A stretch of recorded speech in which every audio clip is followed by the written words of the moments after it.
Hey there, Kenneth French of Vast Voice, telling business secrets to entrepreneurs. We're very, very happy you stopped by. Either you're going to watch this or listen to this because you want to take your business to the next level. You're probably an entrepreneur who's either just starting out or you've been around for quite a while and you want to take your business to the next level. You're probably a real estate investor, maybe even a real estate agent, maybe a professional or of some sort, professional advisor of some sort. And well, you are stopping by because you need some valuable advice from one of the top industry leaders there is. Anyway, thank you very much. Once again, Kenneth French, Vast Voice, telling business secrets to entrepreneurs. Really glad that you stopped by. Estate planning, I know you don't want to think about it, but if you want to make a nice orderly transition of assets and lower your taxes for your heirs, I know then you care about this. Hey there, Kenneth French with VastSolutionsGroup.com. We've just recently merged, if you will, with a company called Asset Defense Team to form VastAssetDefense.com. Kenneth French with VastSolutionsGroup.com. This strategic alliance has made a huge difference for our business owner clients. Why? Because now one-stop shopping can be had here. We at VastSolutionsGroup.com do tax, finance, and artificial intelligence to help small business owners. Over there at Asset Defense Team, what they do, Bob Bloom specifically, who's the guru of attorneys as far as asset protection and estate planning do. What they do is, well, asset protection, estate planning all over the country, just like we do. It was a perfect strategic alliance. Hence the reason VastAssetDefense.com was born. Let's get right to this presentation. This is a presentation that's going to help you to really better understand estate planning, why you should be doing it, what are the specifics of estate planning. A lot of people keep putting it off. They know they should do it. It potentially could lower tax liability to the heirs. If you don't want your debts out there, as far as, if there are any issues when you die, well, this is a nice orderly transition for your assets. So let's get right to it. I'm going to share my screen, which I always seem to do, and then we're going to get right to the presentation. By the way, thank you so much for taking part in this. We're going to have a presentation at the end. I should say a little bonus at the end, which I think you'll be happy about. So let's get right to it again. Do estate planning before it's too late. That's the reason. Why have I called it that? Because I know what it's like. People put off estate planning. They keep putting it off. I could tell you so many situations where our clients didn't do their estate plan, and then at the end, when there was an issue, man, was there an issue for the heirs. And I know me personally, I don't want to leave a big mess to my heirs, to my kids, to my wife potentially. Well, this is one way of making a nice orderly transition of your assets, etc. If you're doing the estate plan before something actually goes wrong. Here, what is an estate plan? Let's define it specifically. Your estate plan describes your wishes for how your property, meaning assets really, should be distributed after your death. And by the way, as I mentioned, maybe even in a tax intelligent manner. Who am I? Kenneth French with VastSolutionsGroup.com, author, 3 books. I've done, I'm a former Forbes.com small business contributor. I've been around for a while, as I said, down there at the bottom. I'm old. I've been in business since 94. I run VastSolutionsGroup.com, which is, again, a VastAssetDefense.com company. And I've been speaking all over the world about asset protection, about estate planning, about taxes and mitigating taxes and artificial intelligence, which we've been doing since 2018. We started in 2010. We had our first model, our first chatbot, if you will, in 2018, before it became kind of the cool thing. So let's talk about the 5 goals of estate plan. Here, eliminating the inevitable confusion, which I've talked about. A will usually doesn't go far enough. Number 2, choosing the legal guardian who will raise your children potentially.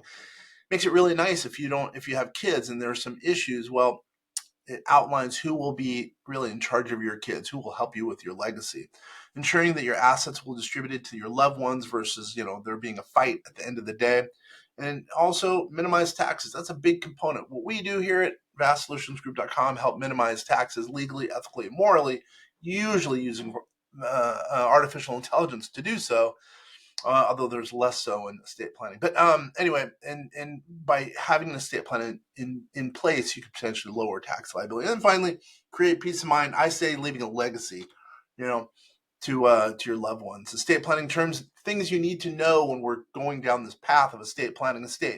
Again, all the property or assets you own at the time of your death, including stocks, bonds, mutual funds. If you owe money on your house, as an example, that would be a debt. Property, real property, which here includes, land and the structures, as well as all those assets associated with them. personal property, like household items, bank accounts, the stuff that sits within a quote property, if you will. Beneficiary who will take over the assets, who inherits the money. Grantor, the person who's transferring the property to the beneficiaries, which likely would be you. We're going to go over that just a little bit. Trustee, the party that handles the true admin. Think of it as the paperwork, executing the will and distributing the property. Sometimes they're called the fiduciary. You've heard of the term fiduciary responsibility. That's the person who's entrusted to take care of, in this case, the trust. Probate, that's a scary term. Should be a scary term to you hereafter. It's a legal process followed by the court system. Your state determines your heirs and distribute the property to them. You do not want to go through probate, generally speaking. Okay, let's go into, understanding wills. Wills are, I'm not going to say a bad word, but they're just not as nice as a total estate plan. You must, you've always heard, you must be of sound mind and body. In most cases, you have to be 18. You have to fully understand the nature and extent of the property that you do possess, which probably you do if you're watching and listening to this. If you're watching and listening to this, you're probably a big time, probably a real estate investor, maybe a big time real estate agent, and you're of sound mind and body, meaning you know exactly what's going on. You've been in the industry for years. You're kind of one of the high hitters, big hitters. By the way, the will has to be signed, dated, and it's got to be witnessed generally. Many states require that it needs to be notarized. That really is what constitutes a will. So what are some other terms? Testator. It's the person who's died, but you have a will. And the executor is the person who's really taking over as it relates to the will, meaning the execution of the will. And the guardian is the person named in the will or appointed to take care of the kids, or maybe even someone in a special needs situation. Now, the three things that a will cannot do: you can't disinherit your spouse. That's a big thing, especially nowadays. You can't leave an excessive amount to charity. It's not legal. And then it does not avoid probate. Remember how I said that was a bad word, probate? You cannot avoid probate. You're still opening yourself up to the public. That's really what probate is. It's just basically crying to the public what's in your estate. It's possible to prepare a will without an attorney. Usually not advisable. Let's talk about that, because sometimes people say, "Oh, I'm just going to go to the internet. I'm going to use a artificial intelligence LLM model." Well, the issue there is in some cases they're wrong. Sometimes you don't get specific specialized. That's a concern. If it's not specialized, if something's not specialized, it could be challenged in court. You could spend a little bit extra. I don't know what the amount is. Let's just say it's 40%. I don't know. Let's say it's 40%, but in that case, it's 40% of insurance. There's an insurance cost because you're spending more money to make sure it's taken care of if you were to die, or when you were to die, if you really think about it. But if you pay that extra, let's say 40%, someone's looking at the overall situation. Maybe, who knows, maybe they're using Chat GPT. I don't know. But at the same time, at least they have a legal expertise to help work with the artificial intelligence model. Now, that's coming from us. We believe in artificial intelligence models. We believe in working on the internet, low cost. But at the same time, some people want it taken care of. They want the process to be walked through. They want someone to specialize the whole process for them, as far as taxes, as far as qualified plans, as far as investment in commercial property, real estate, as an example. That's what we do, right? But at the same time, sometimes people say, I want to do it myself. Okay, you want to do it yourself. You don't have that extra, whatever it is, 40% fee, like I was talking about. Let's say it's 40% more. Well, okay, then don't pay for it. If there's no value given, don't worry about it. But generally speaking, we believe there's value in working with an estate planning attorney. Okay, let's talk about trusts, because that's the biggest component of an estate plan. Really, it's an agreement that dictates how the property will be held and managed to the benefit of another individual. In this case, you. Let's say you were to die, as far as the estate plan goes. So what are the four common trust classifications? One can be revocable. Remember, I said revocable. It can be changed by the grantor during their lifetime. What's irrevocable? It cannot be changed by the grantor once it's established. So meaning it cannot be changed by the grantor once the trust is established. Now, a living trust, it's a property that's transferred, to a trustee while the grantor is living. So the trustee is taking care of the trust while the person's living by the trustee. It can be taken back by the grantor. So that's the reason it's a living trust. We could say, I'm going to change it. I'm going to make it so I could change it. Okay. And then a testamentary trust is created by a will after the grantor dies. So it's within a trust, in effect. So let's talk about general patent. I like this. This is the reason I put this in here. A good plan violently executed now is better than a perfect plan next week or after, let's say in this case, after the death. Now, that goes back to the point, well, if you're not going to worry about the 40% or whatever the case is as far as the attorney fee, well, at least get something on paper. You got to get something on paper. Get an estate plan on paper. You're going to need an attorney anyway, by the way. But well, do it now versus waiting until it's too late in that example. What's a marital and non-marital trust? Let's go and talk about it in 3 different forms. A Q-tip, it provides for a surviving spouse during one's lifetime. And if you really think about it, the spouse gets to get money from the trust, but they have no control over the trust upon their death. Okay. Now, a general power of appointment trust, or GPA, here it says, to be very specific, it provides the most control to the surviving spouse, which makes it really nice. The surviving spouse gets to control what's going on going forward. And finally, the estate trust provides income to the surviving spouse on an ongoing basis. Okay, non-marital trusts, and this is important in a lot of cases here. Sometimes they're known as credit shelter trusts or bypass trusts. A non-marital trust can provide for your spouse and children, but they avoid estate taxes for your estate and that of your spouse as well. So remember that non-marital spouse trusts, sometimes they're called, gets around estate taxes, which is nice, right?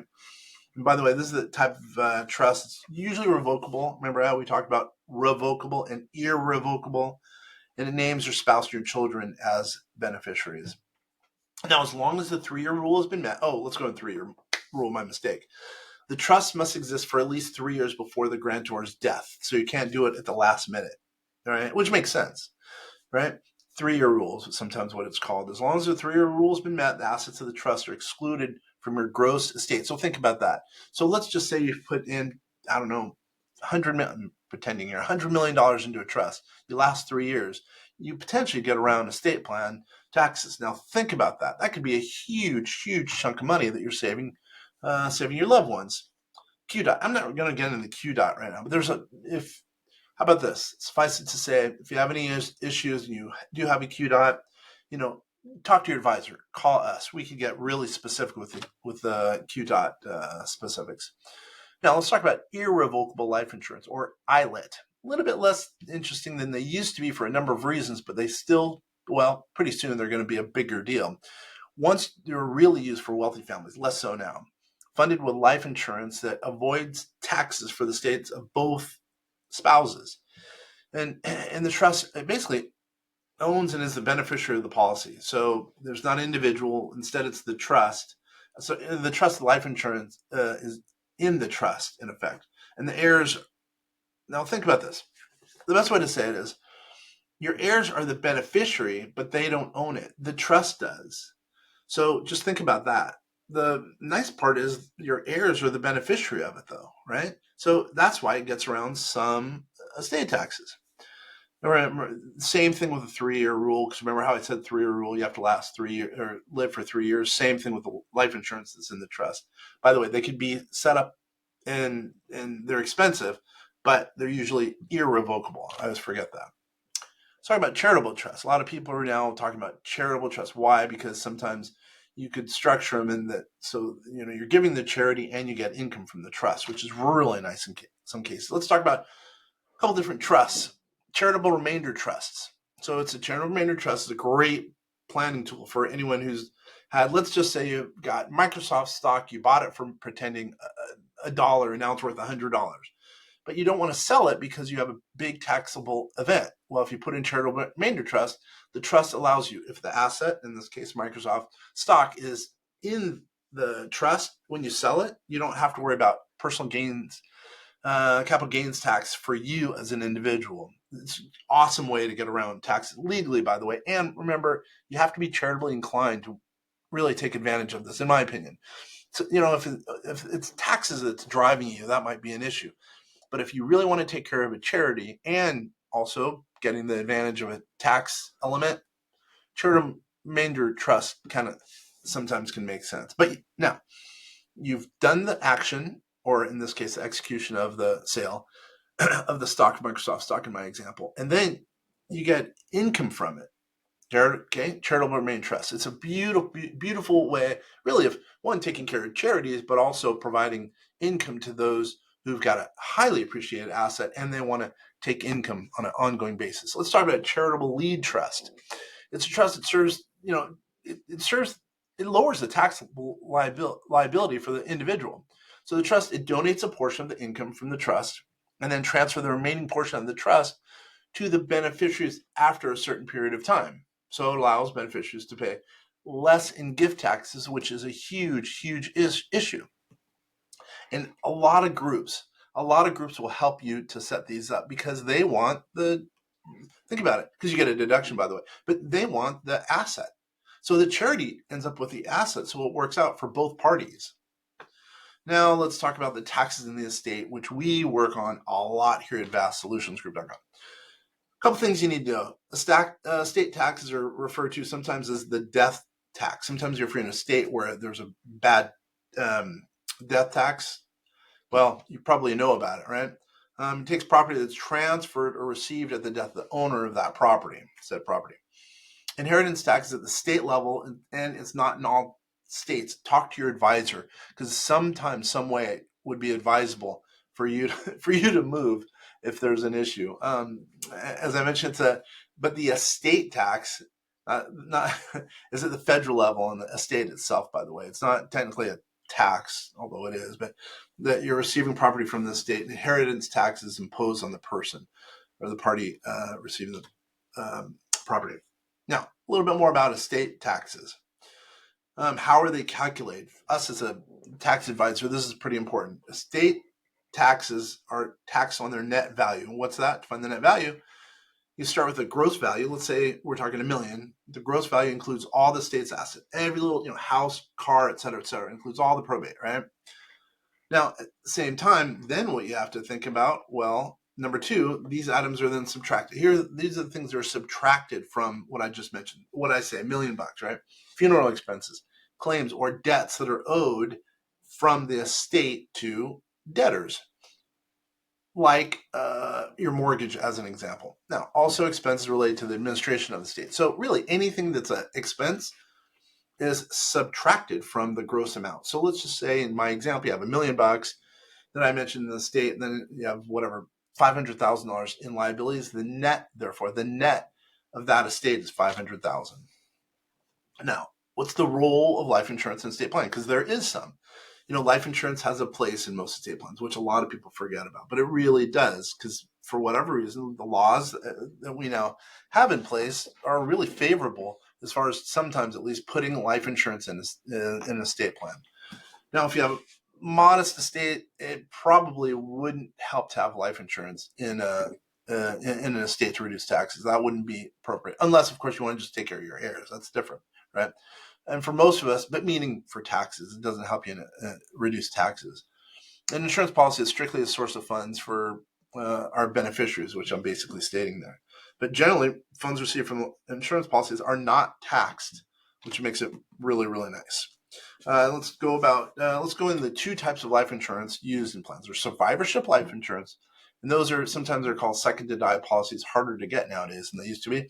They insure two or more people, so a spouse and a spouse, but only pays when the last person dies. So spouse A dies, then spouse B, as an example, that's when the life insurance proceeds are paid out.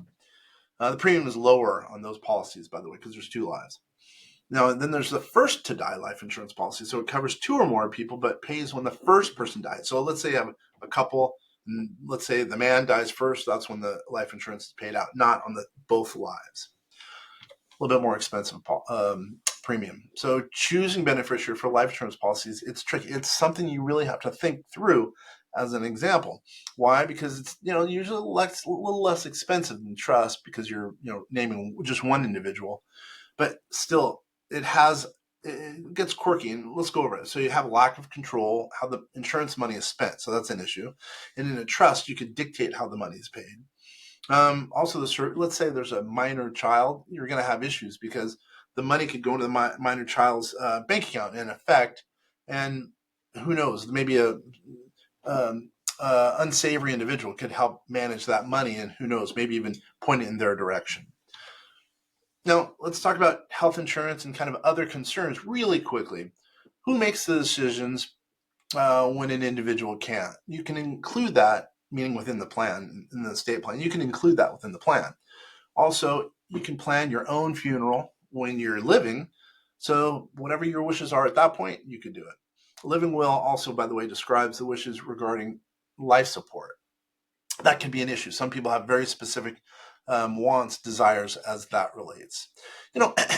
Just in sum, estate planning is really important. Set up a plan.